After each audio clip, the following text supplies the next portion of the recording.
ఆర్కిల్ use చేసి project ఎలా start అవుతుంది? క్లయింట్ ఎప్పుడైనా సరే తనకు ఒక ప్రాజెక్ట్ అనుకున్నప్పుడు దాన్ని ఏ ఈఆర్పి యూజ్ చేసి చేయాలనుకున్నప్పుడు, సపోజ్ ఒరాకిల్ ఈఆర్పిని యూజ్ చేయాలి అని అంటే ముందుగా ఒరాకిల్ ఈఆర్పిలో దేనికి సంబంధించి అతనికి రిక్వైర్మెంట్, సపోజ్ ఫినాన్షియల్స్కి ఉంది, ఒరాకిల్ ఫ్యూజన్ ఫినాన్షియల్స్కి ఉంది అనుకుంటే ఫస్ట్ అతను ఒరాకిల్ ఫ్యూజన్ సంబంధించిన సబ్స్క్రిప్షన్ తీసుకోవాలి. ఆ సబ్స్క్రిప్షన్ తీసుకున్నప్పుడు దాంట్లో ఈ క్లయింట్ ఏమి మెన్షన్ చేయాలి అంటే సబ్స్క్రిప్షన్ ఎన్ని సంవత్సరాలు తీసుకోవాలి అండ్ ఎంతమంది యూజర్స్కి ఆ పర్మిషన్ ఇవ్వాలి, యాక్సెస్ ఇవ్వాలి అని ముందుగానే ఈ ఒరాకిల్ యాక్సెస్లో అప్లికేషన్లో మనకు యాక్సెస్ తీసుకునేటప్పుడే వస్తుందన్నమాట. దాన్ని బేస్ చేసుకొని ఆ సబ్స్క్రిప్షన్లో మనకు 2 ఇన్స్టెన్సెస్ డెవలప్ అవుతాయి. ఒకటి టెస్ట్ ఇన్స్టెన్స్, ఇంకొకటి ప్రొడక్షన్ ఇన్స్టెన్స్.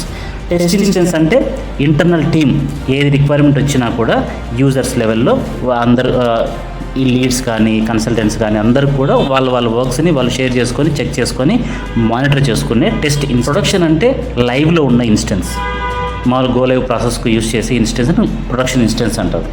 ఈ 2 ఇన్స్టెన్సెస్ అనేది ఆ సబ్స్క్రిప్షన్లో వచ్చేస్తాయి. అది కాకుండా మనకి ఇంకా వేరే కావాలి, ఎక్స్ట్రాగా ఇంకా కొంచెం ఇంకొకటి 2 ఇన్స్టెన్సెస్ కావాలి అనుకున్నప్పుడు డెవ్ ఇన్స్టెన్సెస్ అని వస్తాయి, డెవలప్మెంట్ ఇన్స్టెన్సెస్. అవి కావాలి అంటే మనం ఎక్స్ట్రా ఛార్జెస్ పే చేసి ఆ ప్యాకేజ్తో పాటు వీటిని కూడా పర్చేస్ చేయాల్సి ఉంటుంది.